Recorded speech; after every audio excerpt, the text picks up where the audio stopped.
அனைவருக்கும் மாலை வணக்கம். முதலில் இந்த சௌராஷ்டிரா இண்டஸ்ட்ரியல் ட்ரேட் கான்ஃபரன்ஸ் சிட்காமிற்கு என்னை அழைத்த சௌராஷ்டிரா சேம்பர் ஆஃப் காமர்ஸின் அனைத்து ஆஃபீஸ் பேரருக்கும் என்னுடைய மனமார்ந்த நன்றி. ஏன்னா இன்றைக்கி நான் ஒரு 4:15 மணிக்கு வந்தேன். இங்கே வந்ததிலிருந்து நிறையா வாழ்க்கை பாடங்கள் அண்டு ஒரு சில மனசில் இருந்த ஒரு சில நினைவுகளுக்கெல்லாம் சில பதில்கள், அது மாதிரி நிறையா விஷயங்கள் கிடச்சிருக்கு. அதில் ஒரு 1-2 விஷயத்தை சொல்லிவிட்டு அதுக்கப்புறம் நான் பேச வந்த விஷயம் என்னன்றதை பற்றி தொடங்கலான்னு இருக்கேன். நான் சிட்னி ஆஸ்திரேலியாவுக்கு போயிருந்தேன். அங்கே ஆஸ்திரேலியா தமிழ் சேம்பர் ஆஃப் காமர்ஸில் பேச கூப்பிட்டுருந்தாங்கன்னு. அந்த விழாவுக்கு நம்ம பிஹெச் அப்துல் ஹமீத் அப்படின்ட்டு நம்ம சிலோன் வானிலையில் பேசுவார். அவர் நடிகர். அவரை சந்திக்கிற வாய்ப்பு கிடைச்சிது. அப்போ அவர் என்கிட்ட சொன்னார், இது ஆக்சுவலாக நிஜம் இல்லை, கூகுள் பண்ணி பார்த்தா இது அப்படி சரியான இதுவாக இல்லை. ஆனால் அவருக்கு ஒரு மிகப்பெரிய கவலை என்னென்னா, நம்ம யுனைடெட் நேஷன்ஸ் உலகத்தில் எந்தெந்த மொழியெல்லாம் எக்ஸ்டிங்க்ட் ஆகிடும் அப்படின்னு ஒரு லிஸ்ட்டு போடுறாங்க. அந்த லிஸ்ட்டு போடுறாங்க யுனைடெட் நேஷன்ஸ். அந்த லிஸ்ட்டில் தமிழ் 5வது இடத்துல இருக்குது எக்ஸ்டிங்ஷன் ரிஸ்கில். ஸோ நம்ம ஏதாவது செஞ்சு தமிழை காப்பாற்றணும் அப்படின்னு அவர் சொன்னார். நான் அதுக்கப்புறம் கூகுள்லாம் பண்ணி பார்த்தேன். தமிழ் அந்த மாதிரி எக்ஸ்டிங்ஷன் லிஸ்ட்டில் இல்லை. தமிழ் ஹெல்த்தியாக தான் இருக்குது, ஏன்னா நிறையா பேர் பேசுகிறாங்க. ஆனால் எனக்கு அப்போலேருந்தே இப்போ எங்கள் வீட்டில் பார்த்தீங்கன்னா என் பொண்ணுக்கெல்லாமே தமிழ் இன்னும் படிக்க தெரியாது. நல்லா பேசுவாங்க, ஏன்னா அவங்க தமிழ் மீடியம் படிக்கலை. ஆனால் நிறையா இப்போ மெட்ராஸில் கான்வென்ட் போய் படிக்கிறவங்களுக்கு பார்த்தீங்கன்னா தமிழ் பேச தெரியாது. ஆனால் நான் இங்கே வந்த உடனே நம்ம சிஎஸ்ஆர் சாரை பார்க்கறதுக்கு முன்னாடியே என்ன சொன்னாங்கன்னா, நீங்கள் வந்திருக்கீங்கன்னு தான் நாங்கள் எல்லோரும் தமிழ்லேயே ஈவெண்ட்டை கண்டக்ட் பண்ணுறோம், இல்லாட்டி நாங்கள் சௌராஷ்டிராவில் தான் பண்ணுவோம் அப்படின்ட்டு. நான் என்னுடைய நண்பர் ஜெயபிரகாஷ் வீட்டுக்கு போவேன். என்னோட காலேஜில் படித்தவங்க நிறையா சௌராஷ்டிரா பீப்புள் வீட்டுக்கெல்லாம் போவேன். எல்லாருமே இன்னொரு சௌராஷ்டிராக்காரங்கள்ட்ட எப்பொழுதுமே சௌராஷ்டிரா லாங்குவேஜில் தான் பேசுகிறாங்க. அப்போ நீங்கள் எல்லோரும் உங்கள் ஹோம்லேண்டை விட்டுட்டு இவ்வளோ தூரத்தில் இருந்தால் கூட, இங்கே தமிழ்நாட்டுக்கு நீங்கள் 700 வருடம் ஆகிறது, இங்கே தமிழ்நாட்டுக்கு 700 வருடம் ஆகிறது அப்படின்னு சொன்னாங்க. அப்போ 700 வருஷம் கழித்து கூட உங்களுடைய மொழி, உங்களுடைய கலாச்சாரம், உங்களுடைய ஒரு சமுதாயம், அந்த மாதிரி ஒரு ஐடென்டிட்டியோடு நீங்கள் இருக்கிறது, அதையும் ப்ரிசர்வ் பண்ணிட்டு. ஆனால் இப்போ நீங்கள் பேசுகிற தமிழை வச்சு நீங்கள் யாருமே நேட்டிவ் தமிழ் இது கிடையாது அப்படின்னு சொல்ல முடியாது. எல்லாருமே திருக்குறளை கோட் பண்ணுறீங்க. எனக்கு தான் இங்கே கம்மியான திருக்குறள் தெரியும் மாதிரி இருக்குது. ஸோ அந்தளவுக்கு நீங்கள் தமிழை ஒரு இது பண்ணி உங்கள் வாழ்வோடு சேர்த்துட்டுருக்கீங்க. அதை பார்க்குறதே அதாவது இப்போ உலகத்தில் இன்றைக்கி பெரிய தீம் பார்த்தீங்கன்னா இன்க்ளூசிவிட்டி. அதாவது உலகத்தில் நிறையா விஷயம் போலரைஸ் ஆகிட்டே இருக்குன்றாங்க. நம்ம இப்போ ரிலிஜன்னால் போலரைஸ் ஆகிறோம், கேஸ்ட்டுனால் போலரைஸ் ஆகிறோம், மொழியினால் போலரைஸ் ஆகிறோம், நம்மளோட நேஷ்னாலிட்டினால் போலரைஸ் ஆகிறோம், ஜெண்டர்னால் போலரைஸ் ஆகிறோம். இந்த மாதிரி பல விஷயத்தில் போலரைசேஷன் ஜாஸ்தி ஆகினே இருக்குது. அப்போ இந்த மாதிரி நடந்துட்டுருக்கிற இடத்துல ஒரு சமுதாயம் ஒரு 700 வருஷம் முன்னாடி தமிழ்நாடுக்கு அவங்க அவங்களாவும் இருக்காங்க, அவங்க வந்த இடத்தோட ஒன்றியும் இருக்காங்க அப்படின்னு பார்க்கறதே நம்ம ஒரு மனித சமுதாயத்துக்கே இது ஒரு பெரிய எடுத்துக்காட்டாக இருக்குது அப்படின்றது ரொம்ப பெருமையாக இருக்குது. அதனால் அதாவது இந்த உங்களுடைய இதை பார்த்தா நம்மளோட மொழி மேலே நம்ம அன்பு செலுத்தணும், அந்த ஊரில் இருக்கிற கல்ச்சர், ஊரில் இருக்கிற மொழி மேற்கு ஆதரவு கொடுக்கணும் அப்படின்றது ரொம்ப நல்லா தெரியுது.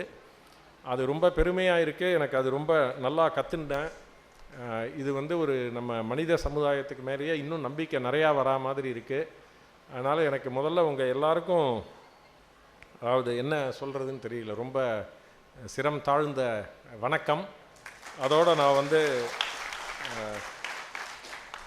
ரெண்டாவது முக்கியமான விஷயம் நான் இப்போ உள்ளே வர்றதையே எனக்கு உங்கள் சமுதாயத்தில் இந்த 12 குறிஞ்சி மலர்கள் அப்படின்னு சொன்னார் இல்லையா. நாங்கள் எங்கள் ஊரில் வந்து 12 வருஷத்துக்கு ஒரு தடவை வர்றதை மாமாங்கம்னு சொல்லுவோம். அதை மாதிரி 12 பேரை சொன்னாங்க. அதாவது ஸ்ரீமான் நாதன Gopala Nayaka Swamigal, Thiru Senguramaiyar, Sri Venkata Ramana Bhagavathar, Padmashri T M Soundararajan, Thiru C K Narasimhachari, Srimathi P K R Lakshmi Kanthan, Thiru T K Rama, Madurai Gandhi Sri N M R Subramaniam, Rashtrabandhu Sri K Thulasiraman, Thiru K L N Krishnan, Saurashtra தாத்தா ஸ்ரீ கேவி பத்மநாப ஐயர், திரு சிஎஸ் ராமாச்சாரி, இவங்க எல்லாரையும் பற்றி சொன்னாங்க. எப்படி நீங்கள் வந்து உங்களுடைய ஈவெண்ட்டில் வந்து இது மாதிரி உங்களுடைய மூதாதையர்களெல்லாம் நினைவிலேயே வச்சுட்டு அதுதான் உங்களை 700 வருஷமாக உங்களுடைய கல்ச்சரை ப்ரிசர்வ் பண்ண உதவுதுன்னு நினைக்கிறேன். அதுவும் பெருமையாக இருந்தது. ஏன்னா இப்போ வந்து எப்படின்னா பழசை பேசுகிறதையே வந்து நிறையா பேர் விரும்புறதில்லை. ஸோ அது எல்லாரையும் நீங்கள் என்ட்ரன்ஸ்லேயே வச்சு அதை ஸ்கூல் ஸ்டூடெண்ட்ஸு காலேஜ் ஸ்டூடெண்ட்டை ட்ரெயின் பண்ணி அவங்கள பற்றி விளக்கம் கொடுத்தது எல்லாமே வந்து ரொம்ப பெருமையான விஷயம். நாங்கள்லாம் நிறையா கற்றுக்க வேண்டிய விஷயம். தேங்க்யூ. இப்போ வந்து நான் என்னுடைய நண்பர் ஒருத்தர்கிட்ட சொன்னேன், இது மாதிரி நான் வந்து சௌராஷ்டிரா சேம்பர் ஆஃப் காமர்ஸில் பேச கூப்பிட்ருக்காங்க, அங்கே போகிறேன் அப்படின்ட்டு. இப்போ நான் வந்து பிராமின், கும்பகோணம் பிராமின் நான். ஸோ அவர் சொன்னார், அவங்க பிஸ்னஸ் கம்யூனிட்டிப்பா, நீ வந்து நம்ம தாம்பிராம், நீ போய் பிஸ்னஸ் கம்யூனிட்டிக்கு என்ன சொல்ல போகிற அப்படின்னு கேட்டாங்க. சரி, அப்போவே எனக்கு கொஞ்சம் வந்து பயமாயிடுது. ஏன்னா நம்ம என்ன சொல்ல போகிறோம் அப்படின்ட்டு. ஸோ உண்மையாகவே சொல்லணுன்னா நான் ஒரு பேசுகிறதுக்கு முன்னாடி அதிகமாக ப்ரிப்பேர் பண்ண மீட்டிங் இது தான். ஏன்னா உங்ககிட்ட பேசணும் அப்படிங்கிறதுக்காக. ஸோ அப்போ நான் வந்ததுலேருந்து என்னை காரில் வந்து நம்ம குமரன் சார் கூட்டின்னு வந்தார். அவர்கிட்ட அது மாதிரி நான் பார்த்த எல்லாரையுமே நிறையா இன்டர்வியூ பண்ணிகிட்டு இருந்தேன், நீங்கள் எதுக்காக இந்த சிட்காம் பண்ணுறீங்க அப்படின்ட்டு. அப்போ எனக்கு பொதுவாக கிடைச்ச பதில், ஒரு 2 காரணத்துக்காக சிட்காம் பண்ணுறோம் அப்படின்னு சொன்னாங்க. முதல்ல எடுத்திங்கன்னா, இப்போ நாங்கள் வந்து ஒரு பிஸ்னஸ் கம்யூனிட்டி. ஆனால் எங்கள் கம்யூனிட்டியோட யங்ஸ்டர்ஸ் அடுத்த ஜெனரேஷன்லாம் பார்த்திங்கன்னா அவங்க பிஸ்னஸ்க்கு வரமாட்டேன்றாங்க. அவங்க ஏன் பிஸ்னஸ்க்கு வரமாட்டேன்றாங்கன்னா, எனக்கு பையனாக இருந்து பிஸ்னஸ்க்கு வரணும் அப்படின்னா பொண்ணு கொடுக்க மாட்டேன்றாங்க யாரும், இல்லை பொண்ணு கல்யாணம் பண்ணிக்க மாட்டேன்றாங்க. ஏன்னா பொண்ணெல்லாம் வந்து பெங்களூரில், சென்னையில், இல்லை அமெரிக்காவில், இல்லை யூகேயில் அந்த மாதிரி வெளிநாடு போய் இருக்கணும்னு பொண்ணெல்லாம் விருப்பப்படுறாங்க. அதனால வந்து பிஸ்னஸ்க்கு வரமாட்டேன்றாங்க. இந்த ஐடி வந்ததுனால ஆப்பர்ச்சுனிட்டி ஜாஸ்தி ஆகிடுது. எல்லாருக்குமே வேலைக்கு போன உடனே ஒரு அதிக சம்பளம் கிடைக்கும், கஷ்டப்பட வேணான்றதுனால பிஸ்னஸ்க்கு வரமாட்டேன்றாங்க அப்படின்னு சொன்னாங்க. 2வது காரணம் பார்த்திங்கன்னா, நாங்கள் எல்லாருமே ரொம்ப நாளாக பிஸ்னஸ் பண்ணிகிட்டு இருந்தாலும் எங்கள் பிஸ்னஸ் எல்லாமே வந்து ஒரு சோல் ப்ரொப்ரைட்டர்ஷிப்பாவோ பார்ட்னர்ஷிப்பாவோ ஒரு ப்ரைவேட் லிமிடெட் கம்பெனியாவோ அதை மாதிரி தான் இருக்குது. எங்களுதில் யாருமே ஒரு பெரிய லெவலில் ஒரு பப்ளிக் லிமிடெட் ஆகி, வெரி ஃபியூ பீப்புள் தான் ஒரு பப்ளிக் லிமிடெட் ஆகி ஒரு பெரிய லெவலில் பண்ணி அதுக்கு ஒரு சக்ஸஷன் பிளானிங் அதை மாதிரி பண்ணுற லெவலுக்கு போகிறாங்க. மீதி எல்லாருமே நாங்கள் வந்து வளர மாட்டேன்றோம் ஒரு லெவலுக்கு மேலே அப்படின்னு சொன்னாங்க. ஸோ நான் என்ன நினச்சேன், இப்போது ஒரு நீங்கள் எவ்வளோ நேரம் என்ன கேட்குறீங்கன்றதை பொறுத்து இதில் முதல் ப்ராப்ளத்துக்கோ இல்லை முதல் ப்ராப்ளம் 2வது ப்ராப்ளம் 2த்துக்குமோ நான் என்ன சொல்யூஷனாக நினைக்கிறேன் அப்படின்றத உங்களோட ஷேர் பண்ணிக்கலாம் அப்படின்ட்டு. ஏன்னா ஆஸ் அ கம்யூனிட்டி இப்போது சிட்காம்க்கு நீங்கள் வந்திருக்கீங்க. சிட்காமோட நோக்கம், இது 7வது முறையாக நடக்குது அப்படின்னா நோக்கம் வந்து அடுத்த ஜெனரேஷனை நம்ம பிஸ்னஸ்க்கு கொண்டு வரணும். And as a business community we have to build more and more businesses. And 2வது வந்து நம்ம அந்த பிஸ்னஸ் ஸ்டார்ட் பண்ணுறதுல ஒரு சில பிஸ்னஸாவது வந்து ஒரு குளோபல் ஸ்கேலில் லார்ஜ் பிஸ்னஸாக நடக்கணும் அப்படின்றது. அப்போ இது 2த்துக்கும் என்ன வழிமுறை அப்படின்றத பற்றி பேசலாம் அப்படின்றது தான் என்னுடைய நோக்கம். ஸோ நீங்கள், எனக்கு தெரியுது மணி 8:15 ஆகுது, கொஞ்சம் நேரத்தில் எல்லாருமே சாப்பிட்ணும். எப்போ நீங்கள் வந்து போரும் இதோட அப்படின்னு நினைக்கிறீங்களோ அப்போ ஒரு சிக்னல் கொடுங்க, நான் நிறுத்திடுறேன். ஸோ அந்த ஜென்டில் பர்சன் அக்ரிமெண்ட்டோட we will get started. So இப்போ முதல்ல ஆகுது. இங்கே நான் நிறையா பேர் பார்க்குறவங்க வந்து ஓரளவுக்கு என்னோட சிமிலர் ஏஜ் குரூப்பில் இருக்கிற மாதிரி தான் இருக்கீங்க. அப்போது நம்ம ஏன் நம்மளுடைய பசங்கள் வந்து, அதாவது யங்ஸ்டர்ஸ் வந்து பிஸ்னஸ்க்கு வரமாட்டாங்க அப்படின்றதுக்கு காரணம் என்ன அப்படின்றத ஆராயணும். அப்போ நான் முதல்ல வந்து சில கேள்விகள் கேட்க போகிறேன்.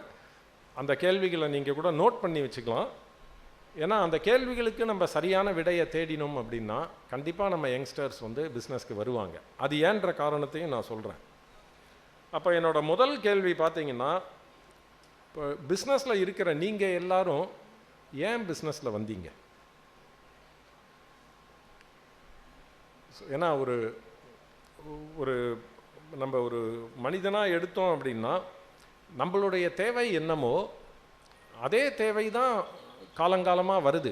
ஒன்றும் யாருக்கும் அந்த தேவை மாறலை. ஒரு உதாரணத்துக்கு எடுத்திங்கன்னா, ஆண்டர்ப்ரூனரான நிறையா பேரோட தேவை வந்து சுதந்திரம், ஃப்ரீடம். வேற ஒருத்தவங்களுக்கு வேலை பார்த்தா நம்ம பதில் சொல்லணும், நம்மளா பிஸ்னஸ் பண்ணுனா நம்ம தான் நமக்கு பாஸு, நம்ம எப்படி வேணால் இருக்கலாம் அப்படின்றது. ரெண்டாவது வந்து ஒரு இன்கம் இல்லை லைஃப் ஸ்டைலாக இருக்கலாம். அந்த ஆப்பர்ச்சுனிட்டி இன்றைக்கி ஆக்சுவலாக அதிகமாக இருக்குது. அப்போது இந்த மாதிரி நீங்கள் ஃபண்டமெண்டலி என்ன ரீசன்? ஃப்ளெக்சிபிலிட்டி. நான் வந்து எப்போ வேலை பார்க்கணும், எப்போ ரெஸ்ட் எடுக்கணும், எப்போ ஆக்சிலரேட்டர் ப்ரெஸ் பண்ணணும், எப்போ வந்து ஸ்டடியாக போகணும் நான் டிசைட் பண்ணலாம் என்னுடைய வாழ்க்கைக்கு தகுந்த மாதிரி. அந்த மாதிரி நீங்கள் உங்களுடைய காரணங்கள் என்ன? அந்த காரணங்கள் வந்து நமக்கு தெளிவாக தெரியணும். அப்போ அது வந்து ஒரு முக்கியமான கேள்வி. ரெண்டாவது இதோட இன்டர்லிங்க்டு கேள்வி. ஏன்னா இந்த கேள்விகள் முக்கியமாக ஆகுது அப்படின்னா அதுக்கு ஒரு காரணம் இருக்குது, நம்ம வளர்ந்த விதம்.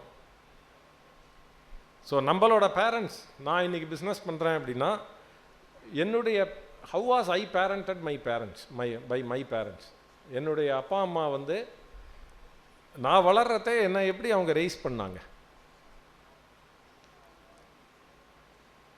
அப்போது அதோடைய கொராலரி என்னென்னா, என் குழந்தைய நான் எப்படி ரைஸ் பண்ணுறேன் அப்படின்றது. நான் இந்த கேள்வியை அடிக்கடி கேட்பேன். ஒரு உதாரணத்துக்கு பேரண்ட் டீச்சர் மீட்டுக்கு என்ன கூப்பிட்டாங்க அப்படின்னா, எங்கள் அப்பா, நான் பேரண்ட் டீச்சர் மீட்டுன்னு ஒன்று எங்கள் ஸ்கூலில் நடத்தினதும் இல்லை, எங்கள் அப்பா அதுக்கு வந்ததும் இல்லை. அப்போ என்னை எதுக்கு கூப்பிட்றாங்க? அவங்க பாட்டுக்கு சுதந்திரமாக படிச்சுட்டு போகட்டும். ஸோ எனக்கு முதல்ல பெருமையான விஷயமே, என் பொண்ணு 2 பேரையும் காலேஜில் சேர்த்தப்போ எங்கேயுமே பேரண்ட் சிக்னேச்சர்னு கேட்கவே இல்லை, பேரண்ட்டோட கான்டாக்ட் நம்பரும் கேட்கல. ஸோ என் பொண்ணுக்கு மட்டும்தான் நான் கிரெடிட் கார்டு நம்பர் கொடுத்தேன். ஏன்னா எங்கள் அப்பா என்ன அப்படி தான் காலேஜில் சேர்த்தாரு. So I have to give the same thing to my daughters. அந்த மாதிரி. அப்போது அது வந்து ரொம்ப முக்கியமான விஷயம். ஏன்னா இப்போ உங்கள் அப்பா அம்மா உங்களை வளர விட்டாங்க அப்படின்னா, நீங்கள் உங்கள் குழந்தைங்களை வளர விட்டால் தானே அவங்க சுதந்திரத்தை விரும்புவாங்க. நம்ம அவங்கள வளர விடலைன்னு வச்சுக்கோங்க, அவங்க அதை சொல்கிறத செஞ்சிட்ருப்போம், அப்போ வேலை செய்கிறவங்கள்ட்ட போய் சொல்கிறத கேட்போம் அப்படின்றது தான் வரும். ஸோ அப்போ அது வந்து ரெண்டாவது முக்கியமான கேள்வி ஆகுது. அதோடைய இது வந்து நம்ம எப்படி நம்ம குழந்தைய வளர்க்குறோம் அப்படின்றது. அப்புறம் அடுத்த கேள்வி, நம்ம ஸ்கூலுக்கு போனோம் அப்படின்னா நம்மளோட ஸ்கூல் எப்படி இருந்தது? இதுவும் ரொம்ப முக்கியமான கேள்வி. ஏன்னா இப்போ ஒரு வளர்கிற வயசில் பார்த்தீங்க அப்படின்னா நம்ம வீட்டில் இருக்கோம், இல்லை ஃப்ரெண்ட்ஸோட விளையாட போகிறோம், இல்லாட்டி ஸ்கூலில் இருக்கோம், இல்லை ரிலேட்டிவ் வீட்டுக்கு போகிறோம். இதை தவிர வேறு எதுவும் கிடையாது. அப்போ அவங்க வியாபாரத்தில் ஒரு இன்ட்ரெஸ்டே இல்லாமல் வளர்கிறாங்க அப்படின்னா, ஒன்று பேரண்ட்ஸாக அவங்கள நம்ம சரியாக வளர்க்கலை, இல்லை அவங்க போகிற ஸ்கூல் வந்து அவங்கள வளர விடலை சரியாக, இல்லை அவங்கள விளையாடுறதுக்கும் நம்ம கோச்சிங் கேம்ப்க்கு அமுச்சு சொல்கிறத செய்ய சொல்கிறோம்.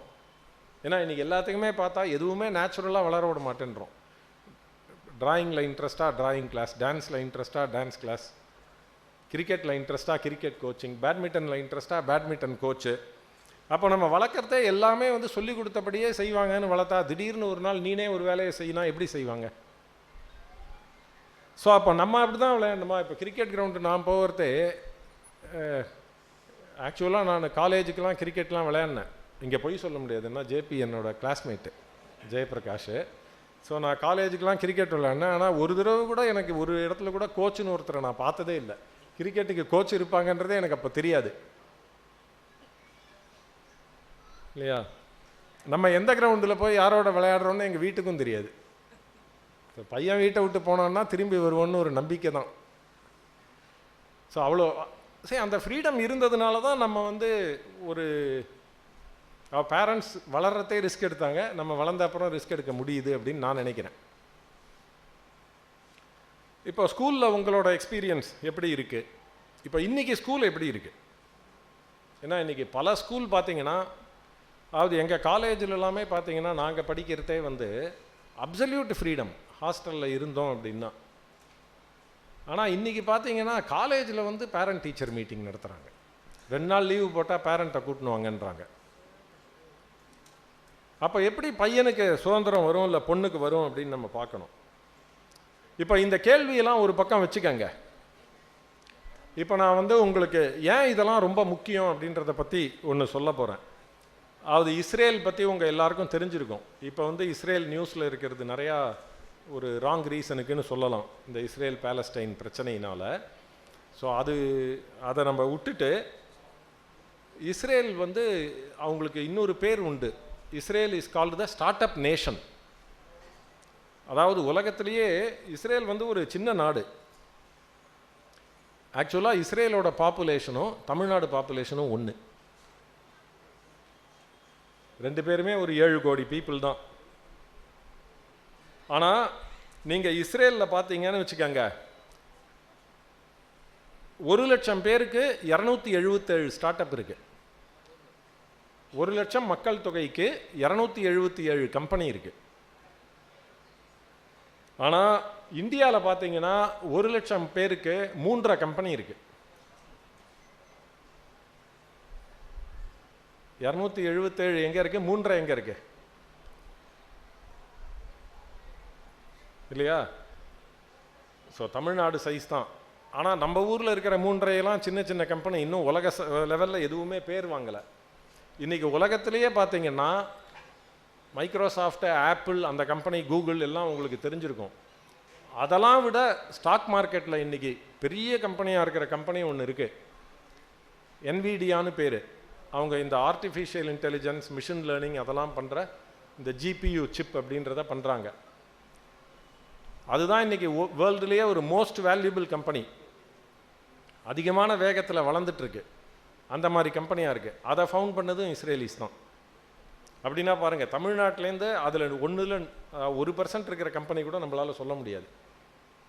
அதனால் நம்மளுடைய 3ஐயும் அவங்களோட 277 கம்பேர் பண்ணக்கூடாது. அதுக்காக சொல்கிறேன் இதை நான்.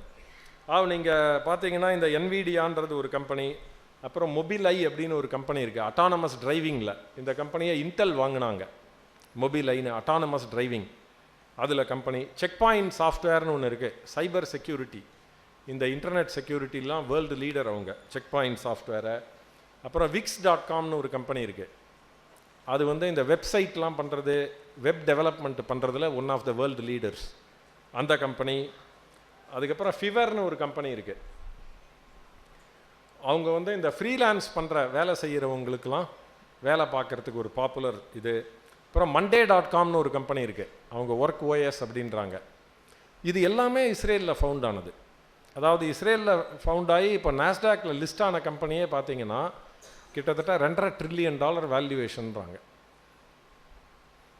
அதனால தமிழ்நாடு லெவலில் இருக்கிற பாப்புலேஷன் இருக்கிற இஸ்ரேல், ஒரு நேச்சுரல் ரிசோர்ஸஸ் எதுவுமே இல்லாத ஒரு பாலைவனம் மாதிரி இருக்கிற இடத்துல இருக்கிற ஒரு நாடு வந்து இன்றைக்கி பர் கேபிட்டா இன்கம், ஒரு மனிதனுக்கு எவ்வளோ வருட வருமானம் இருக்குது அப்படின்னு பார்த்தீங்கன்னா கிட்டத்தட்ட $58,000 அங்கே. தமிழ்நாடு வந்து $3,000 கம்மியாக இருக்கும். அப்போ சௌராஷ்டிரா பிஸ்னஸ் கம்யூனிட்டிக்கு எவ்வளோ பெரிய ஆப்பர்ச்சுனிட்டி இருக்குது பாருங்கள், தமிழ்நாடுக்கு கான்ட்ரிபியூட் பண்ண.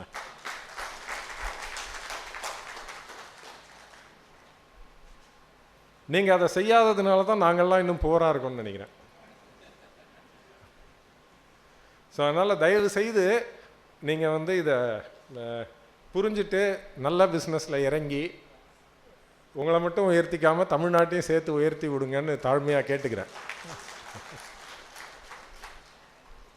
ஸோ இப்போ இஸ்ரேலை பற்றி யாருக்காவது படிக்கணுன்ற ஆர்வம் இருந்தது அப்படின்னா, ஸ்டார்ட் அப் நேஷன் அப்படின்னு ஒரு புக் இருக்குது. Start up nation the story of Israel's economic miracle அப்படின்னு அந்த புக்கோட பேர் 2009 எழுதினாங்க. சால் சிங்கர் அப்படின்றவரும் டான் சேனர் அப்படின்றவரும் நிறையா ரிசர்ச் பண்ணி ஏன் இஸ்ரேல் இப்படி ஆச்சு அந்த நாடு, எதனால இப்படி இருக்கு அப்படின்னுட்டு அந்த புக்கை நான் படித்தேன். அந்த புக்கில் அவங்க ஒரு காரணம் முக்கியமாக சொல்கிறாங்க இஸ்ரேலில் ஏன் அந்த மாதிரி வளருது அப்படின்னுட்டு. உங்களுக்கு இஸ்ரேலோட ஜாகிரஃபி, இஸ்ரேல் பிரச்சனை பார்த்தீங்கன்னு வச்சுக்கோங்க, எந்த சமயத்தில் வேணால் எப்போ வேணால் உங்கள் வீட்டில் பாம் விழலாம். இப்போ நாங்கள் அட்வென்ட் நடத்திட்டு இருக்கிறதே இஸ்ரேலில் சாஃப்ட்வேர் இம்ப்ளிமெண்ட் பண்ணுறதுக்காக நான் 2 ஸ்டாஃப் இஸ்ரேல் போனாங்க. அவங்க அங்கே 10 நாள் இருந்தப்போ அவங்க சொன்னாங்க அவங்க இருந்த இடத்துலேருந்து 100 மீட்டரில் 50 மீட்டரில் 2-3 முறை பாம் வெடிச்சுது அப்படின்ட்டு. அவ்வளோ டேஞ்சரஸ்.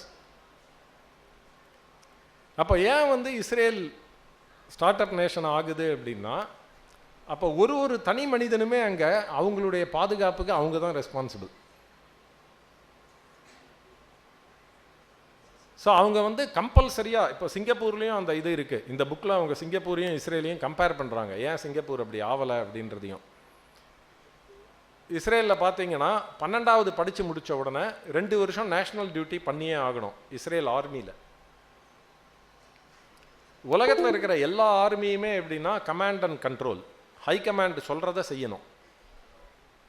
ஸோ இப்போ ஒரு இந்திய இராணுவத்தில் ஒருத்தர் இருக்கார் அப்படின்னா அந்த புக்கில் எழுதுறது, நான் இராணுவத்தில் இருந்ததில்லை அதனால நான் தப்பாக இருக்கலாம், ஒரு ஃப்ரண்ட் லைனில் இருக்கிறவர் பர்மிஷன் இல்லாமல் சுடக்கூடாது, அவருக்கு கமாண்ட்லேருந்து ஆர்டர் வரணும் சுடுறதுக்கு. அந்த மாதிரி இஸ்ரேலில் எப்படின்னா ஃப்ரண்ட் லைனில் இருக்கிறவர் அவரை காப்பாற்றிக்கிறதுக்கு அவர் என்ன பண்ணணுமோ அதை அவரே பண்ணலாம், யார்கிட்டையும் ஆர்டர் வாங்க வேணாம்.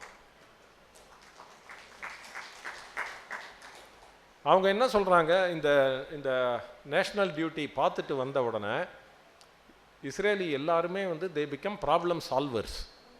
அப்போ ஒரு ப்ராப்ளத்தை அவங்க பார்த்தாங்கன்னா அதை எப்படி சால்வ் பண்ணணும்னு தான் அவங்க மைண்டு ஒர்க் ஆகும். இதை போய் யார்கிட்ட கம்ப்ளைண்ட் பண்ணணும்னு ஒர்க் ஆகாது. நம்ம ஊரில் என்ன ஆகும், ப்ராப்ளத்தை பார்த்தோன்னா முதல்ல போய் அம்மா அப்பாட்ட சொல்லுவோமா, பாய் ஃப்ரெண்டு கேர்ள் ஃப்ரெண்டுகிட்ட சொல்லுவோமா, டீச்சர்கிட்ட சொல்லுவோமா, ஹெட்மிஸ்டர்ஸ்கிட்ட சொல்லுவோமா, பிரின்ஸிபல்கிட்ட சொல்லுவோமா, வேலை கொடுத்தவங்கள்ட்ட சொல்லுவோமா, இல்லையா? ஸோ அப்போ அவங்க ப்ராப்ளமை பார்த்த உடனே ப்ராப்ளம் சொல்கிறதுக்கு ஆள் தேடுறாங்க. நம்ம ஊரில் அவங்க அந்த ப்ராப்ளத்தை நம்ம தான் சால்வ் பண்ணோம், எப்படி சால்வ் பண்ணுறது அந்த மைண்ட் செட்டில் வராங்க. அப்போ என்ன ஆகுது, அவங்கவுங்க பார்க்குற ப்ராப்ளம் அவங்க படித்ததுக்கும் அவங்களுக்கு இருக்கிற எக்ஸ்பர்டைஸ்க்கும் சம்மந்தமே இல்லாத ஏரியாவில் ப்ராப்ளமை பார்த்துட்டு அவன் அந்த ப்ராப்ளத்தை சால்வ் பண்ணணும்னு போய் எதை கற்றுக்கணுமோ அதை கற்றுக்கிறானோ. தட் இஸ் ஹவ் இஸ்ரேல் ஒரு ஸ்டார்ட் அப் நேஷன் ஆகி 1,00,000 பேருக்கு 277 பேர் ஸ்டார்ட் அப் ஆரம்பிக்கிறோம். நம்ம ஊரில் நம்ம ப்ராப்ளம் சொல்லி பழகி 1,00,000 பேருக்கு 3.5 பேர் ஸ்டார்ட் அப் ஆரம்பிக்கிறாங்க. அதாவது ஸோ அப்போது நம்ம வீட்டில் நம்மளுடைய யங்ஸ்டர்ஸ் பிஸ்னஸ் ஆரம்பிக்க வரல அப்படின்னா அதுக்கு ஒரே ஒரு காரணம் வளர்றதே நம்ம பேரண்டிங் செய்கிற விதம், அவங்களுக்கு நம்ம கொடுக்குற எஜுகேஷன் எப்படி இருக்குன்றது விதம், அவங்களுக்கு நம்ம ஈவன் விளையாட்டோ ஹாபி ஆர்ட்டோ எப்படி சொல்லி கொடுக்குறோன்ற விதம், இது எல்லாமே தான் காரணம்.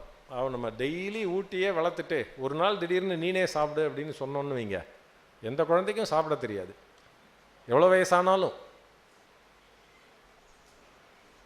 நான் விளையாட்டுக்கு சொல்லுவேன், எங்கள் அப்பா என்னை 10-11 வயசுலாம் எருமாடுன்னுவார், அவரே என் பொண்ணை 25 வயசுக்கு குழந்தைன்றாரு. நான் அவரை கேட்பேன், ஏன்பா நியாயமே இல்லையே அப்படின்னுட்டு. ஸோ நம்ம அப்ரோச்சில் அந்த விஷயம் சேஞ்ச் ஆனதுனால தான் நம்ம வீட்டில் வளர்கிற எந்த பசங்களும் பிஸ்னஸ்குள்ளே வரமாட்டேன்றாங்க. ஸோ இதில் உங்களுக்கு ஏதாவது கேள்விகள் இருக்கா? ஏன்னா நீங்கள்லாம் பிஸ்னஸ்லேயே இருக்கிறவங்க, நான் ஏதோ ஆக்சிடென்டலாக பிஸ்னஸில் வந்தவங்க. ஸோ அதனால் நீங்கள் ஏதாவது கேள்விகள் இருந்ததுன்னா சொல்லுங்கள், அதுக்கு பதில் சொல்லிவிட்டு அடுத்த டாபிக்கு போகலாம்.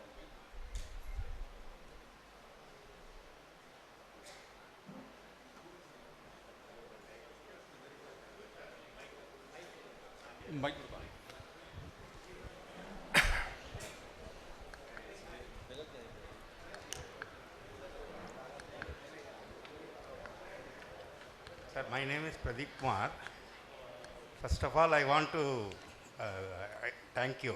Actually, நீங்கள் இஸ்ரேல் பற்றி நிறையா சொல்லிட்டு இருந்தீங்க. எங்கள் ஆடிட்டர், நான் வந்து சிஏ ஆக்சுவலி சிஸ்டம் ஆடிட்டர். நான் உங்களை வந்து 1900 நீங்கள் அந்த வேம்பு சிஸ்டம்ஸ்னு ஆரம்பிக்கும் போது you must be knowing mister MS Ravindran, KCA, Krishna computer Associates. ஆமாம் ஆமாம் ஆமாம், தெரியும் நல்லா. எங்கள் மாப்பிள்ளை தான் சார் அவங்க. ஓ, வெரி குட். டி நகரில் இருந்தார். நான் உங்களை வந்து மீட் பண்ணியிருக்கேன், நிறைய வட்டம் பேசியிருக்கேன். Okay. I don't know whether you remember me. I am very happy to introduce my Thank second son who is doing 4th year artificial intelligence. Okay, thank you. ரொம்ப சந்தோஷமாக இருக்குது சார். நீங்கள் சொன்னீங்க அந்த 257, நான் ரிசர்ச் அண்ட் சொல்யூஷன் இதில் இருக்கேன். பிரதி இன்ஃபோ ரிசர்ச் அண்ட் சொல்யூஷன் தான் என்னுடைய கம்பெனி. நான் 90லேருந்து இருக்கேன்.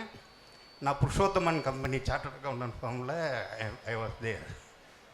சி, நீங்கள் இந்த 257 நீங்கள் சொல்கிறீங்களே சார், 277 சாரி. நீங்கள் அந்த இதில் வந்து சொல்லும்போது எங்கள் ஆடிட்டர் சொல்லுவார், அமித் நாகர்னு சொல்லிட்டு, இஸ் அ மார்வாடி ஜெயின். ஆக்சுவலாக நான் அவர்கிட்ட சீனியர் கன்சல்ட்டாக இருந்தேன். He use to tell me, you being a Saurashtrian, daily வந்து 5 concept to 10 concepts you are giving. I am very ஹாப்பிம்பார். இன்றைக்கி வந்து he is a coach in like இந்த பெரிய பெரிய பிஸ்னஸ் பீப்புளுக்கு வந்து கோச்சாக இருக்கார் அவர், மிஸ்டர் அமித் நாகர்னு சொல்லிட்டு. அவர் எங்கள் கான்செப்டை வந்து ரொம்ப எடுத்துக்கிடுவார். தட் இஸ் இந்த அக்கேஷனில் வந்து நான் I want to just share with you. நான் உங்களை மீட் பண்ணியிருக்கேன்றது ஒரு சரி. Thank you sir. அப்போ பார்த்தது எப்படியோ இருக்கோ அதே மாதிரி நீங்கள் இருக்கீங்க sir. Thank you very much. I want to get my son blessing from you. Thank you. Hi sir, myself I am Tanka Shankaran, working as an assistant professor in KLN College of Engineering and coordinator of Innovation Research Park. Sir, நான் ஜென்ரலாக தமிழ்லே கேட்குறேன். நீங்கள் business நிறையா பேசினனால even தான் I'm professor. நீங்கள் ஆக்சுவலாக ஒரு விஷயம் வந்து ஃபேமிலி இஷ்யூஸ் சொன்னீங்க. பட் ரெண்டாவது மேஜர் விஷயம் நாங்கள் இன்றைக்கி தமிழ்நாட்டில் பார்க்குறது ஆஸ் அன் யங் ஆண்டர்ப்ரனர்ஸ், எங்கள் ஸ்டூடெண்ட்ஸுமே they are having their capability. பயம்னு ஒரு விஷயம் எங்ககிட்ட எல்லார்கிட்டையுமே இருக்குது சார். பிஸ்னஸ் ஆரம்பிக்கணும் அப்படின்னா ஒரு பயம், பிகாஸ் தோற்றுருவோமோ இல்லை ஏதாவது லாஸ் ஆகிடுமோ அப்படின்னு ஒரு பயம் இருக்குது. How can we overcome this? நாங்கள் அதுக்கு ஒரு சக்ஸஸான பிஸ்னஸ் பீப்புளோடைய ஹிஸ்ட்ரி படிக்கணுமா, இல்லை நிறைய ஃபெயிலியர்ஸை மீட் பண்ண ஒரு ஹிஸ்ட்ரியோட பீப்புளை படிக்கணுமா? Where should we learn this? எதுவுமே படிக்காதீங்க. ஏட்டு சுரைக்காய் கறிக்கு உதவாது. அதை படிச்சிட்டிங்கல்ல, அதை முழுமையாக நம்புங்க. சரி, கண்ணதாசன் வந்து இதுக்கு அருமையாக ஒரு கவிதை எழுதியிருக்காரு, அனுபவமே கடவுள் அப்படின்னுட்டு. Exactly sir. அதை படிங்க போகிறோம். அப்போது ஃபெயில் ஆகிறதுல பயம் போகணும்னா ஃபெயில் ஆகுங்க. தினமும் 10 தடவை ஃபெயில் ஆகுங்க இல்லையா? இப்போ நான் கம்பெனி ஆரம்பிக்கிறதே பார்த்தீங்கன்னா, இப்போ ஸ்கூல் படிக்கிறதே எங்கள் அண்ணன் வந்து பயங்கரமாக படிப்பார். ஸோ நான் வந்து படிக்க மாட்டேன் அவ்வளோவா. அதாவது நான் ஜாலியாக விளையாடிட்டு வந்துடுவேன், ஊரை சுற்றிட்டு வந்துடுவேன், அது மாதிரி. ஸோ எக்ஸாம் அப்போ இப்போ கண்டிப்பாக மார்க் வாங்க முடியாது இல்லையா? ஸோ இப்போ எங்கள் டீச்சர் ஆகட்டும், எங்கள் ஃபேமிலியில் ஆகட்டும், எங்கள் அப்பா அம்மா எல்லாருக்கும் நம்ம மார்க்கு சரியாக வாங்க மாட்டோம். அப்போ நான் ஒரு டெஸ்ட்டுக்கும் ஃபெயில் ஆகிட்டே இருந்தேன். அதனால நான் இப்போ ஒரு பிஸ்னஸ் ஆரம்பிக்கிறத இது என்ன இன்னொரு ஃபெயிலியர் நமக்கு இல்லையா? அந்த மாதிரி எண்ணத்தில் தான் நான் ஆரம்பித்தேன். அப்போது ஆக்சுவலாக இன்றைக்கி யங்ஸ்டர்ஸ்க்கு ஒரு நல்ல ஆட்டிடியூட் இருக்குது. இப்போ நாங்கள்லாம் வளர்கிறப்போ பார்த்தீங்கன்னா எல்லாத்தையுமே எல்லோரும் சீரியஸாக எடுத்துப்பாங்க. நான் அவ்வளோ சீரியஸாக எடுத்துக்க மாட்டேன்றது தான் இன்றைக்கி எனக்கு அசட்டு. ஏன்னா நிறையா தடவை ஃபெயில் ஆனதுனால. ஆனால் இன்றைக்கி இருக்கிற யங்ஸ்டர்ஸ் நிறையா பேர் வந்து ஃபெயில் ஆகலைன்னா இன்றைக்கி ஆக்சுவலாக பிரச்சனை அவங்களுக்கு ஃபெயில் ஆகிறது கிடையாது. ரைட்? ஃபெயில் ஆன உடனே எனக்கு இது வராதுன்னு குவிட் பண்ணுறது தான். எக்ஸாக்ட்லி. Giving up. டிட்டர்மினேஷன், அதை தான் வளர்த்துக்கணும். அப்போ ஃபெயில் ஆகிறத பயந்துன்னு யாரும் எதையும் அட்டெம்ப்ட் பண்ணாமல் இருக்கிறது இல்லை. ஏன்னா நான்லாம் அட்டெம்ப்ட் பண்ணுறதை விட இன்றைக்கி யங்ஸ்டர்ஸ் நிறையா அட்டெம்ப்ட் பண்ணுறாங்க. ஆனால் எடுத்த உடனேயே சக்ஸஸ் ஆகணும்னு எதிர்பார்க்குறாங்க. அது தவறு. ஸோ ஃபெயில் ஆனால் நம்ம அதை திரும்பி அட்டெம்ப்ட் பண்ணணும். ஒரு வைராக்கியம் வேணும். நம்ம இது முக்கியம் அப்படின்னா நம்ம ஒரு சங்கல்பம் பண்ணிவிட்டு ஆரம்பிக்கணும், அதை பண்ணி முடிக்கணுன்ற வைராக்கியம் வேணும். அதை திரும்பி திரும்பி ட்ரை பண்ணுவோம், அதை கற்றுப்போம் அப்படின்றது வேணும். அதுதான் தேவைன்னு நான் நினைக்கிறேன். ஸோ அப்போ 2 விஷயம், நம்ம சமுதாயமாக வந்து ஃபெயில் ஆகிறத என்டர்டெயின் பண்ணணும், பரவாயில்லன்னு. ஆனால் இது உனக்கு வராதுன்னு சொல்லி டிஸ்கரேஜ் பண்ணாமல், அது முக்கியமான விஷயம்னா திரும்பி ட்ரை பண்ணு. ரைட்? இப்போ நீங்கள் லிங்க்டின் மாதிரி இதில் பார்த்தீங்கன்னா, இந்த ஒலிம்பிக் அப்போ கூட பார்த்தேன், ஒருத்தங்க 4 ஒலிம்பிக்கில் ஹை ஜம்பில் ஒரு லேடி பக்கத்தில் போய் இதில் பட்டு போயிட்டு இந்த தடவை மெடல் வின் பண்ணியிருக்காங்க அப்படின்ட்டு த ஸ்டோரி ஆஃப் பெர்சிவரன்ஸ் அப்படின்ட்டு அந்த மாதிரி நிறையா கதை இருக்குல்ல. எவ்வளவோ தடவை கஜினி முகமதுலேருந்து நம்ம ஹிஸ்ட்ரியில் படிச்சிருக்கோம்ல. ஸோ அந்த திரும்பி ட்ரை பண்ணணும் அப்படின்னு தான் வேணும். ஆக்சுவலாக நான் ஒரு ஆட்டோ பின்னாடி ஒரு அருமையான இது படித்தேன், எனக்கு ரொம்ப பிடிக்கும் இது. முயலும் வெல்லாது, முயலும் வெல்லும், ஆமையும் வெல்லும், முயலாமை வெல்லாது அப்படின்னு இல்லையா? அப்போது அருமையான இது. அது நம்ம முயற்சி செஞ்சிட்ருக்கோம். ஒரு தடவை முயற்சி பண்ணுறதையும் நம்மளை ப்ரிப்பேர் பண்ணிவிட்டு இம்ப்ரூவ் பண்ணிவிட்டு முயற்சி பண்ணுறோன்னா வெற்றி நிச்சயம். எப்படி வெற்றி பெறுறதுன்றது நம்மளே கற்றுப்போம் அனுபவத்தில். புக்குக்கெல்லாம் எந்த புக்கை நீங்கள் படிக்கணுமோ அப்போ கடவுள் தானாகவே காட்டுவார் அதை. Okay, thank you. Thank you so much sir.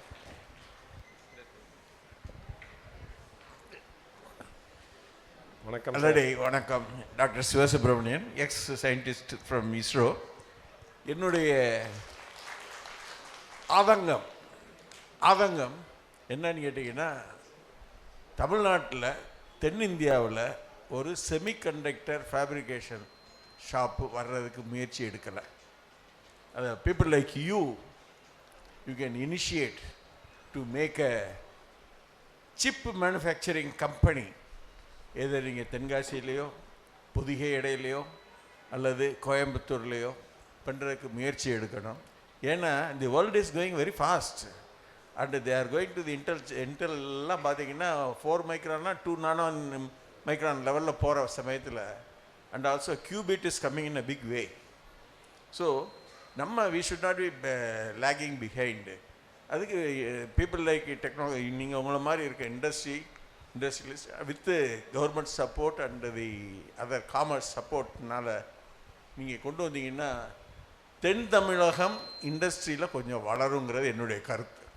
Thank you sir. அவர் என் பிரதர் ஸ்ரீதர் அவங்க அப்ளை பண்ணியிருக்காங்க. கவர்மெண்ட் அப்ரூவல் வந்தால் கண்டிப்பாக அவர் பண்ணுவாருன்னு நம்புவோம். தேங்க்யூ. வணக்கம் சார், நான் இன்ஜினியர் தனசேகரன். இப்போ நீங்கள் சொன்ன கருத்துப்படி 277:3.5 நம்ம இஸ்ரேலுக்கும் தமிழ்நாட்டுக்கும் சொல்லியிருந்தீங்க. பட் இன்டர்நேஷனல் இல்லை, இந்தியாவுக்கு. ஓகே, இந்தியாவில் வச்சுக்கிறோம். இன்டர்நேஷ்னல் லெவலாக இஸ்ரேலோட டெவலப்மெண்ட்டும் கம்பேரிங் டு சைனா எப்படி இருக்குது? ஏன்னா சைனாவோட டெவலப்மெண்ட்டும் அவங்களோட production and other attitude infrastructure டெவலப்மெண்ட்டில் ரொம்ப வாஸ்டாக இருக்குது. It's reaching and threatening all over international. So அதோடைய கான்செப்ட் எப்படி? சைனா இன்ஃப்ராஸ்ட்ரக்சர் அண்ட் ப்ரொடக்ஷனில் மட்டும்தான் இருக்கா, இல்லை சர்வீஸ் ஆக்டிவிட்டியில் இஸ்ரேல் ஒரு டாப்பில் இருக்கான்னு தெரியும்? இல்லைங்க, இஸ்ரேல் பார்த்தீங்கன்னா ஒரு சின்ன நாடு. அதை சைனாவோட நம்ம கம்பேர் பண்ணக்கூடாது. ஏன்னா இஸ்ரேலுக்கு இப்போ உலகத்திலேயே பார்த்தீங்கன்னா செக்யூரிட்டியில் அவங்க தான் பெஸ்ட்டு அப்படின்ற அளவுக்கு பேர் வாங்குகிற அளவுக்கு இருக்காங்க. ஸோ அதனால் அந்த சின்ன நாடு, ஒரு 7 கோடி மக்கள் இருக்கிற ஒரு பாப்புலேஷன் டென்சிட்டி அதிகமாக இருக்கிற ஒரு சின்ன நாடு, அவங்கள சுற்றி ஒரு நிறையா ஜாகிரபிக்கல் டிஸ்அட்வான்டேஜ் இருக்கிற நாடு அவ்வளோ நல்லா பண்ணுறாங்கன்றதை தான் நம்ம செலிப்ரேட் பண்ணணும். நம்ம சைனா இந்தியா மாதிரி கண்ட்ரியோட கம்பேர் பண்ணாமல் நம்ம அவங்கக்கிட்டேருந்து என்ன கற்றுக்கிறது, அதை நம்ம செஞ்சு நம்ம முன்னேற பார்க்கணும். ஸோ என்னுடைய இது என்னென்னா, இப்போ உங்களுடைய யங்ஸ்டர்ஸ்லாம் வியாபாரத்துக்கு வரணும், பிஸ்னஸ் பண்ணணும் அப்படின்னா அந்த spirit of doing business, spirit of entrepreneurship, அதை நம்ம வீட்டில் குழந்தைய வளர்க்குறதுலேருந்து நம்ம எந்த ஸ்கூல் காலேஜ் அனுப்புகிறோன்றதுலேருந்து எல்லா இடத்துலையும் ஃபோக்கஸ் பண்ணணும் அப்படின்றது. இப்போது இதில் ஒரு சந்தோஷமான விஷயம் எனக்கு என்ன, ஏன் நான் இதை உங்கள்கிட்ட சொல்ல விரும்பினேன் அப்படின்னா, இப்போ நான் பார்த்தேன் நிறையா ஸ்கூல்ஸு காலேஜஸ் உங்கள் சௌராஷ்டிரா பீப்புளால் ரன் பண்ணுறது இங்கே மதுரையில் நிறையா இருக்குது. அட்லீஸ்ட் ஒரு 3 ஸ்கூலாவது நான் கேள்விப்பட்டேன், ஒரு 2 காலேஜாவது கேள்விப்பட்டேன் அந்த மாதிரி. அப்போது உங்களுடைய ஸ்கூல் காலேஜஸில் எஜுகேஷன் சிஸ்டம், இப்போ நம்ம ஒரு நார்மலான ஒரு typical state board or CBSE ஸ்கூலை எடுத்தால் அவங்க பாடம் நடத்துகிறாங்க, அவங்க டெஸ்ட் வைக்கிறாங்க, மார்க்குன்றதில் ஃபோக்கஸ் பண்ணுறாங்க. அதே மாதிரி ஸ்கூலுக்கு தான் உங்கள் பசங்களை அனுப்புகிறீங்களா, நீங்கள் நடத்துகிற ஸ்கூல் காலேஜும் அதே மாதிரி தான் நடத்துகிறீங்களா, இல்லை நீங்கள் ஒரு பிஸ்னஸ்மேன் ஆண்டர்ப்ரூனர் உருவாக்குற மாதிரி ஸ்கூல் காலேஜ் நடத்துகிறீங்களா அப்படின்னு பார்க்கணும். ஒரு உதாரணம் சொல்லணும் அப்படின்னா, இப்போ வந்து எனக்கு ரொம்ப பிடிச்சவர் இந்த எஜுகேஷனில் வந்து நம்ம சல்மான் கான் அகாடமி அப்படின்னு நடத்துகிறாரு. அவர் வந்து நம்ம பிரைம் மினிஸ்டர் மோடிஜி வந்து அமெரிக்காவுக்கு முதல் முறையாக போனப்போ அவர் நம்ம சல்மான் கானையும் மீட் பண்ணார். அந்தளவுக்கு அவருடைய எஜுகேஷன் சிஸ்டம் வந்து நிறையா பேர்கிட்ட ஒரு தாக்கத்தை ஏற்படுத்தியிருக்கு. அவர் என்ன சொல்கிறாரு, ஃப்ளிப் த கிளாஸ் ரூம் அப்படின்றாரு. இன்றைக்கி இப்போ யூடியூப்பில் வீடியோ இருக்குது, அது மாதிரிலாம் இருக்குது அப்படின்னா, ஏன் டீச்சர் வந்து போர்டில் பாடம் எடுக்கணும், ஏன் வந்து பையனுக்கு ஹோம் ஒர்க்கு கொடுக்கணும்? ஏன்னா இன்றைக்கி ஒரு பையன் கடைசி பெஞ்ச், அவருடைய ஒரு 2 முக்கியமான கருத்து அவரோடது இருக்குது. ஒன்று என்ன சொல்கிறாரு, நம்ம டிப்பிக்கலாக ஒரு கிளாஸ் ரூமுக்கு போனோம்னா டீச்சர் வந்து முதல் பெஞ்சில் இருக்கிறவனுக்கு தான் பாடம் எடுக்கிறாரு. நான் கடைசி பெஞ்சிலே தான் ஃபுல்லாக படித்தேன். முதல் பெஞ்சில் இருக்கிறவங்களுக்கு தான் பாடம் எடுக்கிறாரு. முதல் பெஞ்சில் இருக்கிறவங்க வந்து ரொம்ப கற்பூரம் மாதிரி எல்லாத்தையும் பிடிச்சிப்பாங்க. ஆனால் சீக்கிரமாக அவங்களுக்கு எல்லாம் போர் அடிச்சிடும், புதுசாக தவிட்டே இருப்பாங்க. நம்ம ஐஎஸ்ஆர்ஓ சயின்டிஸ்ட்லாம் மாதிரி அவங்களுக்கு புது விஷயங்கள் தேவை, எப்பொழுதும் ரிசர்ச் பண்ண, அரைச்சமாகவே அரைக்க மாட்டாங்க. அதே லாஸ்ட் பெஞ்சில் உட்காந்தவங்கெல்லாம் பார்த்தீங்கன்னா ஒரே துறையில் 25 வருஷம் 30 வருஷம் 40 வருஷம் வேலை பார்த்து அந்த துறையில் ஒரு ஆழமாக எதையாவது சாதிப்பாங்க. அவர் சொல்கிறாரு, கடைசியில் இந்த மெதுவாக கற்றுக்கிறவன் கடைசியில் பெஞ்சில் இருக்கிறவன் தான் வந்து அந்த ஃபீல்டுக்கு அதிகமாக கான்ட்ரிபியூட் பண்ணுவோம். முதல் பெஞ்சில் இருக்கிறவன் 25 துறையில் நிபுணராக இருப்போம். அது ஒரு நல்ல கருத்து அவருக்கு. ரெண்டாவது அவர் சொல்கிற கான்செப்ட் வந்து அப்போ ஃப்ளிப் த கிளாஸ் ரூம் அப்படின்றாரு. ஏன்னா இப்போ கடைசி பெஞ்சில் இருக்கிறவனுக்கு டீச்சர் சொல்லி கொடுக்கறது புரியல, இவங்க ஹோம்ஒர்க் கொடுத்து அனுப்புகிறாங்க. அவன் அடுத்த நாள் ஸ்கூலுக்கு வர்றதே ஹோம்ஒர்க் பண்ணிட்டு வரமாட்டான், ஏன்னா அவனுக்கு புரியல. இப்போ அடுத்த நாள் வந்த உடனே யார் ஹோம்ஒர்க் பண்ணலையோ அவனை வந்து அசிங்கப்படுத்திட்டு கிளாஸில் அவன் கான்ஃபிடென்ஸ் கொஞ்சம் போயிடும். அப்புறம் அடுத்த நாள் பாடத்தை நடத்துவாங்க, மண்டேல போவாது கண்டிப்பாக. ஏன்னா முந்தின நாளே புரியல, இன்றைக்கி எப்படி புரியும்? அப்போ அவன் கொஞ்சம் கொஞ்சமாக அவனுக்கு அந்த சப்ஜெக்டில் அவன் வீக்கு இல்லை வராதுன்றதை முடிவு பண்ணிவிட்டு அவன் கொஞ்சம் கொஞ்சமாக ஸ்கூலில் இன்ட்ரெஸ்டே போயிடும் அவனுக்கு. ஏன்னா தினம் வந்து ஸ்கூலில் அசிங்கப்படுத்த யாருக்கு பிடிக்கும்? அசிங்கப்பட இல்லையா? ஸோ அவர் சொல்கிறாரு, நம்ம இப்போ கிளாஸ் ரூமில் இதை மாதிரி பாடம் சொல்லி கொடுக்கறதுல வந்து ஸ்டூடெண்ட் ஒரு பேக் பெஞ்சில் இருக்கிறவன் ஒரு நாளும் அவன் ஒரு நாள் பின்தங்குறான் அந்த வகுப்பில், அந்த சப்ஜெக்டில். அப்போது ஒரு நம்பிக்கையே இல்லாமல் அவன் வெளியில் வந்தான்னு வைங்க, அவன் கண்டிப்பாக ஆண்டர்ப்ரனர் ஆக மாட்டான். ஏன்னா ஒரு பிஸ்னஸ் ஆரம்பிக்கணுன்றது ஒரு ஆட்டிடியூடு. அவங்க மேலே அவங்களுக்கு நம்பிக்கை இருந்தால் தான் நான் தனியாக நிற்பேன் அப்படின்றது வரும். அப்போது நம்ம எந்த ஸ்கூலுக்கு அமிச்சாலும், எந்த காலேஜுக்கு அமிச்சாலும், என்ன படித்தாலும், எப்படி படித்தாலும் நம்பிக்கைன்றது போகிற மாதிரி படிப்பே கிடையாது என்னை பொறுத்த வரைக்கும். அப்போது அவர் ஃப்ளிப் த கிளாஸ் ரூமில் என்ன சொல்கிறாருன்னா, இப்போ தான் வீடியோவை அமுச்சிட்டா பசங்க வந்து வீடியோ பார்த்து கற்றுப்பாங்கல்ல. அப்போ வீட்டில் வீடியோ பார்த்துட்டு கிளாஸ்க்கு வரட்டும். கிளாஸில் வந்து அவங்க ஹோம்ஒர்க் என்ன கொடுப்போமோ அதை கிளாஸில் சேர்ந்து செய்யட்டும். அப்போ இப்போ ஒருத்தன் வந்து 10 நிமிஷத்தில் அந்த ஹோம்ஒர்க்கை முடிச்சுடுவோம், ஒருத்தன் புரியாதவன் வந்து 1 மணி நேரம் எடுத்துப்போம். அப்போ எப்படி வந்து அந்த புரியாதவனுக்கு நல்லா படிக்கிற பையன், நல்லா புரிஞ்ச பையன் சொல்லித்தரோம். அப்போ ஒரு டீச்சர் இல்லாமல் 10 டீச்சர் 20 டீச்சர் ஆகும் நேரம் ஆக ஆக. அப்போ புரியாதவனுக்கும் அது புரிஞ்சிடும், அவனும் ஹோம்ஒர்க் பண்ணிவிடுவோம். இதை தான் ஒரு சல்மான் கான் வந்து ஃப்ளிப் த கிளாஸ் ரூம் அப்படிங்கிறாரு கான் அகாடமியில். இப்போது அந்த மாதிரி நம்ம கல்வியில் வந்து இப்போ இதை மாதிரி வளர்ந்தாங்கன்னு வைங்க, புரிஞ்சுட்டு தான் ஒரு வேலையை செய்வாங்க, புரிஞ்சுட்டு தான் படிப்பாங்க, நம்பிக்கை இருக்கும். அப்போ நம்ம சொந்தமாக ஒரு தொழில் தொடங்கலான்றது வரும். ஏன் இஸ்ரேல் 277 இருக்குது, தமிழ்நாடு 3.6 இருக்குன்னா முக்கியமான காரணம் வந்து நம்மளுடைய கல்வி முறை வந்து அவங்களுடைய செல்ஃப் கான்ஃபிடென்ஸை வந்து நிறையா எடுத்துடுது. ஸோ அப்போ நீங்கள் நிறையா கல்வி நிறுவனங்கள் வச்சுருக்கிறதுனால வீட்டில் என்ன நடக்கிறதுங்கிறதையும் நீங்கள் கண்ட்ரோல் பண்ணலாம், எஜுகேஷனல் இன்ஸ்டிடியூஷன் உங்களது எப்படி நடக்கும்ன்றதையும் நீங்கள் கண்ட்ரோல் பண்ணலாம்.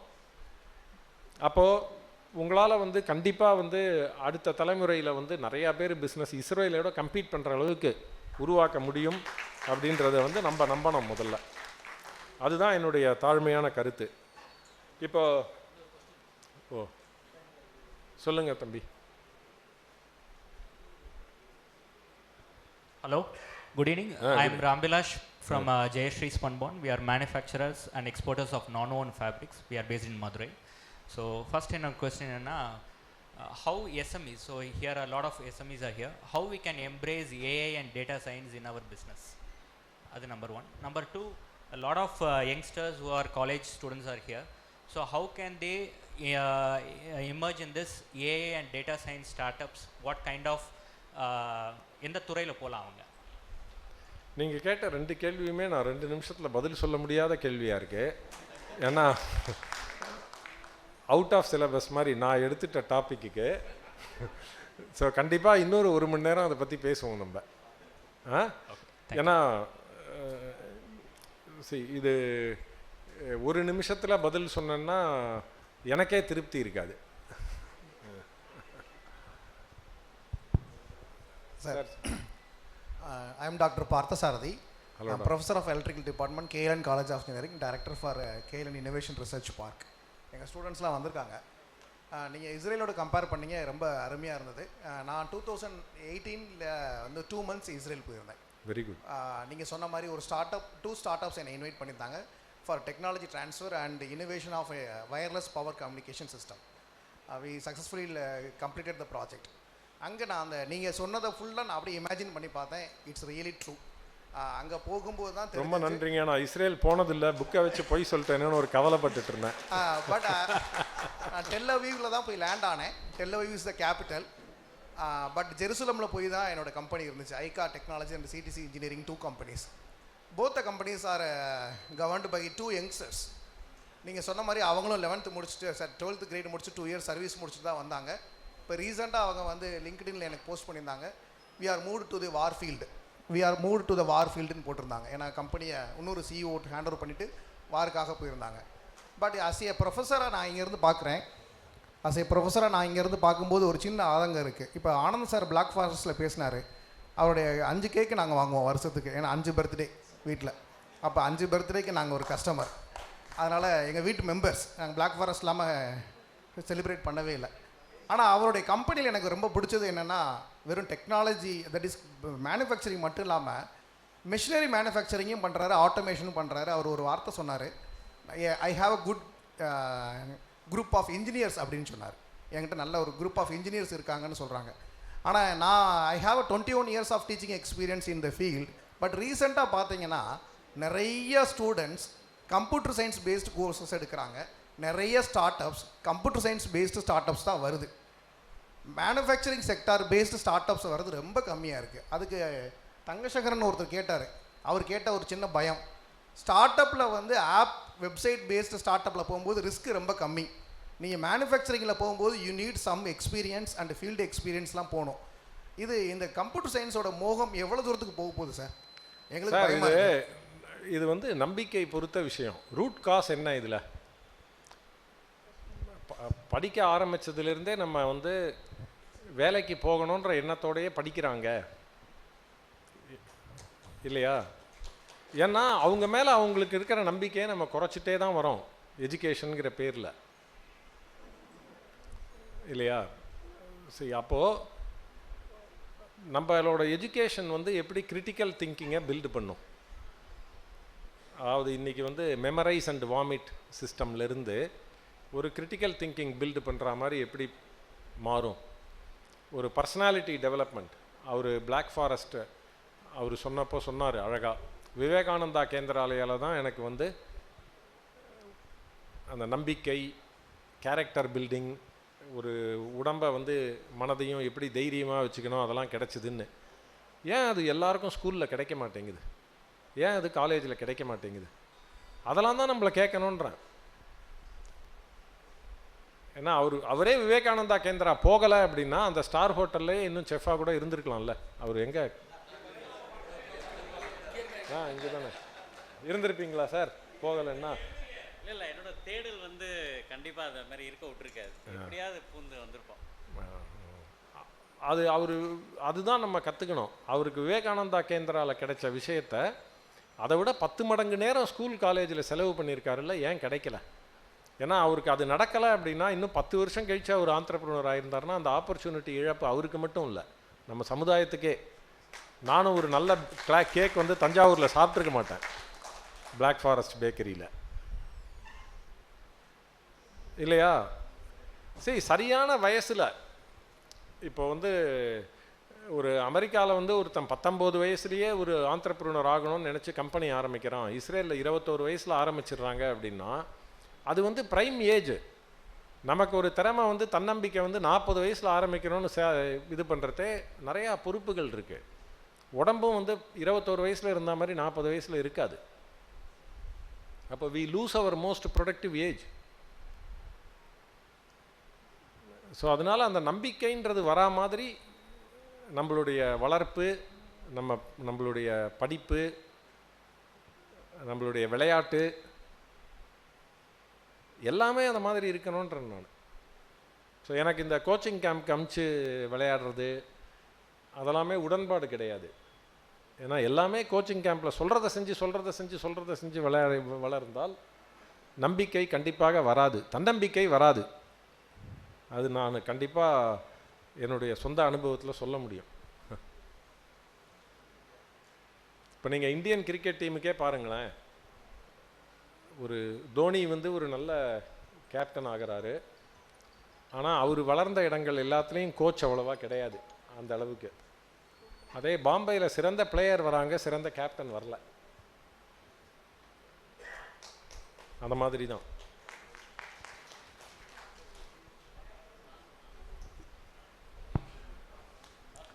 சார், என்னோட கொஸ்டின் வந்து நீங்கள் பேரண்டிங் பற்றி வந்து சொன்னீங்க. உங்களோட 2வது பாயிண்ட் அந்த பிஸ்னஸில் வந்து அடுத்த லெவல் போகிறது.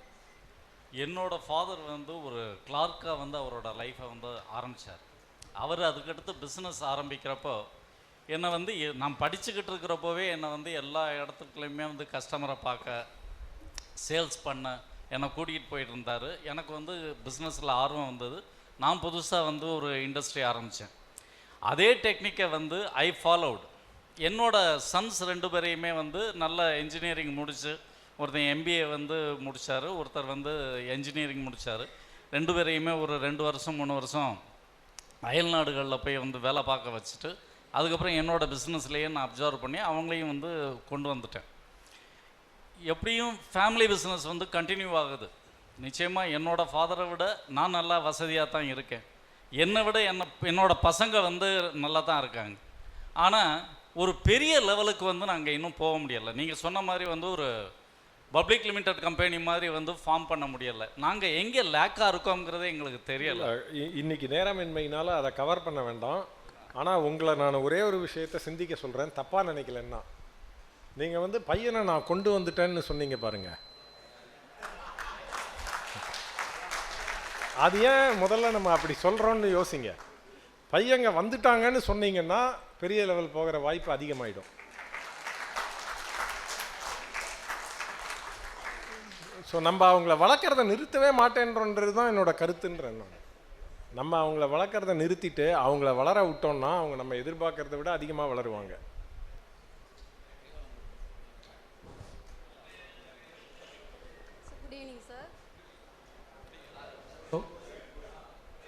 Hello. Sir, good evening, sir. Good evening. I am Dr. Anuradha from Saurashtra College, sir. Actually, education system வந்து இன்னைக்கு நிறைய மாறி தான் இருக்கு. பட் ப்ராஜெக்ட்னு ஒன்று கொடுக்குறோம், ஸ்டூடெண்ட்ஸை வந்து வெளியில் போய் அப்ரோச் பண்ணிட்டு வாங்க அப்படின்னு சொன்னோம்னா நிறைய இடங்களில் வந்து அவங்கள வந்து இது பண்ணுறதில்ல. இப்போ நான் படிக்கும் போதெல்லாம் ப்ராஜெக்ட்டுக்கு வந்து அலோவ் பண்ணாங்க. இப்போ என்ன பண்ணுறாங்கன்னா நிறைய இடங்களில் ப்ராஜெக்டை விற்கிறாங்க. ஸோ ஸ்டூடெண்ட்ஸ் போய் வாங்கிட்டு வரான், இல்லைன்னா ஆன்லைனில் டவுன்லோட் பண்ணிக்கிறான். அவனுக்கு வந்து அதை செய்யணும் அப்படிங்கிற அந்த இம்பார்ட்டன்ஸ் தெரிய மாட்டேங்குது. எல்லாமே கிடைக்குது, ஸோ அவங்க எங்கேயும் போய் வெயிட் பண்ண மாட்டேங்கிறாங்க, எல்லாத்தையும் ஆன்லைனில் வாங்கிடுறாங்க. அவங்களுக்கு பொறுமை இல்லை. அப்போ நம்ம அதை எப்படி அவங்கள்ட்ட இல்லைங்க, அது நீங்கள் நினைக்கிறது முதல்ல தவறு. சரி, நம்ம ஏன் வந்து முதல்ல வந்து அது ஸ்டூடெண்ட்டோட தப்புன்னு நினைக்கிறத விட்டுடணும். ஆக்சுவலாக என்ன கேட்டிங்கன்னா பர்சனலாக நான் இன்றைக்கி வந்து ஒரு 19 வயசு 20 வயசு 21 வயசு பையனை பார்த்தா எனக்கு பாவமாக தான் இருக்குது. ஏன்னா அவங்கள இன்றைக்கி வந்து ஏன் போய் ப்ராஜெக்டை வாங்குறாங்கன்னா அது நம்மளுடைய எஜுகேஷன் சிஸ்டமோட பேரண்டிங்கோட சமுதாயத்தோட தவறுன்னு நான் நினைக்கிறேன். இப்போது என் ஆஃபீஸில் அவங்க வேலைக்கு சேர்றாங்க, நான் வந்து வேலைக்கு எடுக்கிறேன். ஒரு ப்ராப்ளம் பாருங்கள், தமிழ்நாட்டில் நீங்கள் எந்த பிஸ்னஸ் மேனை வேணால் போய் பாருங்கள், வேலைக்கு ஆள் கிடைக்கலன்னு சொல்கிறாங்க.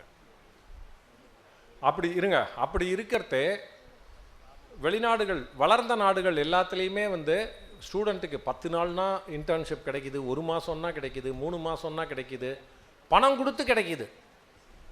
ஏன் நம்ம ஊரில் அப்போது ஒரு பக்கம் வேலைக்கு ஆள் கிடைக்கலன்னு இருக்கிறதே இன்னொரு பக்கம் ஏன் ஸ்டூடெண்ட்டை எடுக்க மாட்டேன்னு சொல்கிறாங்க? அது ஸ்டூடெண்ட்டோட தப்பு இல்லை. நம்ம கல்வி முறையில் வந்து அவங்களுக்கு இப்போ என் ஆஃபீஸில் நான் ஒரு ஃப்ரெஷரை எடுத்தேன்னு வைங்க, நான் கோஃப்ரூகல் நடத்துகிறதே 90% பீப்புள்கிட்ட உருப்படியாக ஏதாவது கம்பெனிக்கு கான்ட்ரிபியூஷன் வாங்கிறதுக்கு 6 மாதம் ஆகிடும். அதுக்கு கம்மியாக அவங்க வேலைக்கு வந்தாங்க, வேலைக்கு வந்து அவங்க அது வரைக்கும் ஓவர் ஹெட் தான். அதில் 50% வந்து 3 மாதத்தில் ஓடி போயிடுவாங்க. கேட்டால் ஒரே காரணம் வந்து எனக்கு வேலைன்னா இப்படி இருக்கும்னு தெரியாது, இது எனக்கு பிடிக்காத சப்ஜெக்டு, இது வராது அப்படின்லாம் முடிவு பண்ணிட்டு. அப்போது சரி, காலேஜுக்கு வர்றதே வந்து என்னை பொறுத்த வரைக்கும் எக்ஸ்ப்ளோர் பண்ணி எது பிடிக்கும் பிடிக்காதுன்னு கண்டுபிடிக்கிறதுக்கு. அப்போ எப்படி அவனே அப்ளை பண்ணிவிட்டு அவனே வந்து சேர்ந்துட்டு இது எனக்கு பிடிக்காதுன்னு சொல்கிற அளவுக்கு எப்படி எஜுகேஷன் இருக்குது? சரி, அப்போது அதாவது இப்போ நிறையா ரிசர்ச் ரிப்போர்ட் வந்து சென்ட்ரல் கவர்மெண்ட்டே கூட வெளியிடுறாங்க. இந்தியாவில் வந்து 70% ஸ்டூடெண்ட் கிராஜுவேட்ஸ் வந்து அன்எம்ப்ளாயபிள், 60% அன்எம்ப்ளாயபிள்னு ஏதோ நம்பர்லாம் போடுறாங்க. அந்த நம்பரை நான் எவ்வளோ பர்சன்ட்னு எக்ஸாக்டாக பார்க்கல. அது எல்லாமே பையனோட ப்ராப்ளமா இல்லை அது எஜுகேஷன் சிஸ்டமோட ப்ராப்ளமா அப்படின்னு நம்ம யோசிக்கணும். நான் என்ன சொல்கிறேன், இப்போ கான் அகாடமியில் அவர் சல்மான் கான் சொல்கிற மாதிரி சிஸ்டமில் வந்தான்னு வைங்க, ஒரு பையனுக்கும் 3 இன்டர்ன்ஷிப் கிடைக்கும்ன்றேன் நான். Hi sir. கண்டிப்பாக கிடைக்கும். ஏன்னா இப்போ ஒரு வெளிநாடுகளில் எல்லாத்துலேயுமே வந்து கிடச்சிட்ருக்கு. ஒரு ஆஸ்திரேலியாலேயோ அமெரிக்காலேயோ சிங்கப்பூர்லேயோ பார்த்தீங்கன்னா அந்த மாதிரி கிடச்சிட்ருக்கு. ஏன்னா அவங்க எஜுகேஷன் சிஸ்டம் அப்படி இருக்குது. ஹலோ குமார், இங்கே அருண் இங்கே ஹலோ சைடில் இருக்குல்ல, அவங்களுக்கு நான் ஒரு ஆன்சர் சொல்கிறேன். நான் இப்போ கம்பெனி ஆரம்பிச்சிருக்கேன்ல, இதுக்கு ஆரம்பித்ததுக்கு காரணம் வந்து என்னோட ஹெச்ஓடி தான். ஏன்னா அவங்களோட எஜுகேஷன் சிஸ்டம் வந்து கம்ப்ளீட்டாக டிஃப்ரெண்ட்டாக இருக்கும். சிம்பிள் ஒரே ஒரு எக்ஸாம்பிள் சொல்கிறேன். அவங்க வந்து நெட்வொர்க்கிங் சப்ஜெக்ட் எடுத்தாங்க, கம்ப்யூட்டர் நெட்வொர்க்ஸ். அப்போ வந்து அசைன்மெண்ட் கொடுப்பீங்க, வழக்கமாக நாங்கள் திருப்பி கொடுப்போம்ல. ஸோ எல்லோரும் வந்து என் கிளாஸில் இருக்க எல்லோரும் ஒரு 40 பேர் என்ன பண்ணாங்கன்னா, அவங்க எல்லோரும் அழகாக 3, 4, 5 பக்கம் எழுதி கலர் வச்சு இதெல்லாம் வச்சு எங்கே வந்து எடுத்து வந்தாங்க. நான் வழக்கம் போல் லாஸ்ட் நாள் தான் போனேன், லைப்ரரி போனேன், ஒரு 2 புக் எடுத்து ரீட் பண்ணேன். ஒரே ஒரு ½ பேஜுக்கு ஒரு டிஹெச்சிபின்னு ஒரு ப்ரோட்டோக்கால் இருக்குது, அந்த ப்ரோட்டோக்கால் ரீட் பண்ணி எழுதிட்டு போய் கொடுத்தேன். நான் எதுக்காக சப்மிட் பண்ணால், நான் சப்மிட் பண்ணும் அதுக்கு ஏதாவது பண்ணோன்ற கடமைக்கு பண்ணிட்டேன். நான் எனக்கு பிடிச்சி அதனால் பண்ணிட்டேன். பட் ஆக்சுவலாக எங்கள் ஹெச்ஓடி வந்து எனக்கு தான் ஃபுல் மார்க் போட்டாங்க. அதை தான் சொல்கிறேன், அவர் சொல்கிறது அதுதான் சொல்கிறேன். இப்போ எஜுகேஷன் சிஸ்டத்தில் அங்கே நீங்கள் மாற்றினீங்கன்னா நீங்கள் வாங்கிட்டு வரவனுக்கு மார்க் போடாதீங்க. அது வந்து இல்லைங்க, இல்லை அது வந்து என்னை பொறுத்த வரைக்கும் நான் அது ஒத்துக்க மாட்டேன். ஏன்னா வாங்கிட்டு வரணுன்ற அளவுக்கு அவனை ப்ரிப்பேர் பண்ணது நம்ம சிஸ்டம் இல்லை. கடைசியில் வந்து கேட்டு போட்டோன்னு வைங்க, அது தவறு. பண்ணுற அளவுக்கு முதல்ல திறமை வளர்க்குற மாதிரி எஜுகேஷனும் அப்ரிங்கிங்கும் பேரண்டிங்கும் இருக்கணுன்றேன் நான். நாங்கள் வந்து ஸ்டூடெண்ட்ஸ் ஒரே நாளில் இதை பாருங்கள், இப்போது என்ன ஒரு காலேஜில் கூட நான் முந்தானேத்து ஒரு காலேஜில் போயிருந்தேன், விஐடி சென்னை போயிருந்தேன். அவங்க நாங்கள் நிறையா ஸ்டார்ட் அப் பண்ணணும்னா என்ன பண்ணணும்னு கேட்டாங்க. இப்போ தமிழ்நாடு ஸ்டேட் போர்டு படிச்சுட்டு வந்தவங்களை நம்ம 4 வருஷத்தில் என்ன பண்ணினாலும் இது வந்து ஒரு ஆட்டிடியூட் சேஞ்ச் மாதிரி, அந்த மாதிரி மாற்றுறது வந்து கஷ்டம். ஸோ நம்ம இது இஸ்ரேல் ஏன் அப்படி இருக்குது, அமெரிக்கா ஏன் அப்படி இருக்குது அப்படின்னா, அங்கே the environment is different. We have to create a different environment in our homes, in our education institution, in our playgrounds. Everywhere the environment has to change if we really have to be a startup nation. அதுதான் என்னுடைய தாழ்மையான கருத்து. அதை கடைசியில் ஒரு கேட்டு போட்டு நீ இன்டர்ன்ஷிப் பண்ணிட்டு வந்தால் தான் பாஸ் பண்ணுவேன் அப்படின்னா, சரி கம்பெனி இப்போ நீங்கள் இன்ஃபோசிஸ் மாதிரி பெரிய கம்பெனி எல்லாமே பார்த்தீங்கன்னா the burden of training is on the corporates அப்படின்ட்டு இன்றைக்கி நிறையா கார்ப்பரேட் வந்து அதை சொல்கிறாங்க. இப்போ இவர் பண்ணுற பிஸ்னஸே என்ன, காலேஜில் வந்தவங்களுக்கும் இண்டஸ்ட்ரி தேவையையும் பிரிட்ஜ் பண்ணுற பிஸ்னஸில் இருக்கார். காலேஜ் ரொம்ப நல்லா பண்ணிட்டுனா அவங்க கம்பெனி வேறு ஏதாவது தொழில் பண்ணணும். எக்ஸாக்ட்லி, நான் இருக்கணும்னு அவசியமே கிடையாது. அப்போ அவர் இருக்கிறதே வந்து காலேஜ் சிஸ்டம் சரியில்லைன்றதுனால தான் அவர் இருக்கார் பிஸ்னஸில். ஆக்சுவலாக ஆரம்பிச்சதே அங்கேருந்து ஆரம்பிச்சு. ஆமாம், அதுதான், அது ஒரு ஆப்பர்ச்சுனிட்டி, அது நல்ல ஆப்பர்ச்சுனிட்டி அந்த பிஸ்னஸில் இருக்கலாம்.